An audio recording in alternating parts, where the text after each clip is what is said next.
এই পর্যায়ে আমাদের মাঝে সংক্ষিপ্ত বক্তব্য নিয়ে আসছেন আমাদের সহিহ তালিমুল কোরআন ফাউন্ডেশনের সম্মানিত life member, Comilla society Uttara এর সম্মানিত সিনিয়র সহসভাপতি, বিশিষ্ট ব্যবসায়ী জনাব জসিম উদ্দিন। এই পর্যায়ে আপনাদের মাঝে বক্তব্য নিয়ে আসছেন জনাব জসিম উদ্দিন। কারি সেলিম সাহেব ও মঞ্চভূষ্ট মেহমানবৃন্দ ও হাজিবৃন্দ, অন্যান্য মেহমানবৃন্দ, আসসালামু আলাইকুম ওয়া রাহমাতুল্লাহি ওয়া বারাকাতুহু। প্রোগ্রামটা ঠিক 5টার পরে শুরু হয়েছে, দীর্ঘ সময় অতিবাহিত হয়েছে, অনেক বক্তব্য আমরা শুনেছি, সামনে অনেক বিশেষ বক্তা রয়ে গেছেন। আমি তেমন কিছু বলতে চাই না, সংক্ষিপ্ত দুই একটা কথা বলে শেষ করব। আমরা সবাই মুসলমান, হজ করতে হয়, আমাদের উমরা করতে হয়, সেই জন্য আমাদেরকে ভালো একটা হজ এজেন্সি প্রয়োজন হয়। তো অনেক জায়গায় আমরা প্রতারিত হই, বা ওনারা কমিটমেন্ট ঠিক রাখতে পারেন না, বা হজের মালিক তারা ওই পর্যন্ত আমরা পৌঁছাতে পারি না। বিভিন্ন মাধ্যমে আমরা হজের এজেন্সির সাথে যোগাযোগের মাধ্যমে হজ করে থাকি। অনেক সময় আমরা প্রতারিত হই, ভালো সার্ভিস পাই না, সেখান থেকে অনেক বিতর্ক তৈরি হয়। হজ এজেন্সিদের এ ধরনের অনেক বদনাম আছে, হাজিরা অনেক কষ্ট পেয়ে থাকেন।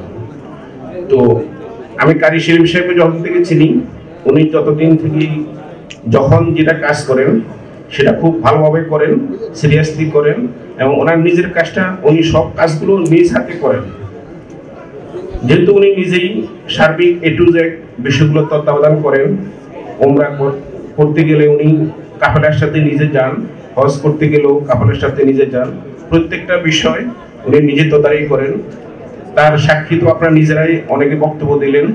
আর সেই বন্ধুত্বের খাতিরে বা সেই সার্ভিসের কারণেই আপনারা হয়তো আজকে কষ্ট করে এতক্ষণ দীর্ঘ সময় এখানে সময় দিচ্ছেন না। উনি যেহেতু ট্যাক্সে আমরা যাই, তো উনি যেখানে শুরু করে প্রথমেই হজের পূর্ববর্তীতে অনেকগুলো প্রশিক্ষণ দিয়ে থাকেন, এগুলো তত্ত্বাবধান করে থাকেন।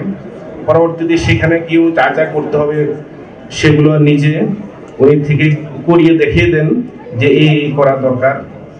একটা উল্লেখযোগ্য বিষয়, সেখানে যে ঐতিহাসিক অনেকগুলো জায়গা আছে, সেগুলো হয়তো ভিজিট করার সুযোগ থাকে না, হয় না, কিন্তু ওগুলো নিজে উনি থেকে নিজের সাথে নিয়ে এগুলা ভিজিট করিয়ে ইসলামের বিভিন্ন বিষয়গুলো উনি আলোকপাত করেন।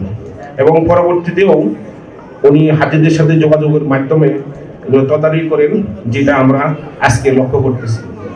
তো সেজন্য যেহেতু আমাদের হজ করতে হয়, আমাদের আত্মীয় স্বজন বন্ধু বান্ধব অনেকে হজ করে, উনি যেহেতু ভালো কাজ করতেছে সিনসিয়ারলি, তো আমরা ওনার মাধ্যমে যেন হজ করতে পারি বা আমাদের বন্ধু বান্ধব আত্মীয় স্বজনকে ওনার জন্য রিকমেন্ড করতে পারি, সেটাই আমাদের জন্য ভালো হবে।